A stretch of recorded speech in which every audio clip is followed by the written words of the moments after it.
கிறிஸ்துவுக்குள் பிரியமான தேவனுடைய பிள்ளைகளே, 8 மாதங்கள் சுகமுடன் பாதுகாத்து இந்த 9ஆம் மாதத்திற்குள் அடி எடுத்து வைக்க ஆண்டவராகிய இயேசு கிறிஸ்து நமக்கு பாராட்டின கிருபைகளை நினைத்து உள்ளத்தின் ஆழத்திலிருந்து நன்றி சொல்லுவோமாம்.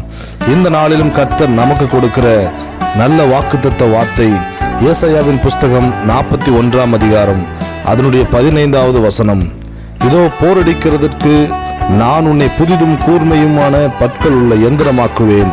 நீ மலைகளை மிதித்து நொறுக்கி குன்றுகளை பதருக்கு ஒப்பாக்கி விடுவாய் என்று உங்கள் ஒவ்வொருவரையும் பார்த்து கர்த்தர் சொல்லுகிறார்.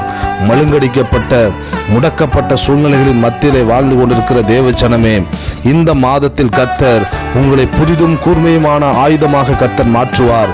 புதிதும் கூர்மையுமான ஒரு வல்லமையுள்ள ஒரு நபராக கர்த்தர் உங்களை தேசத்திலே மாற்றப் போகிறார். எந்தெந்த போராட்டங்களை மலைகளை கண்டு நீங்கள் நடுங்கிக் கொண்டிருந்தீர்களோ அந்த மலைகளை பேர்க்கத்தக்கதான வல்லமையை கர்த்தர் உங்களுக்குள் தருகிறார்.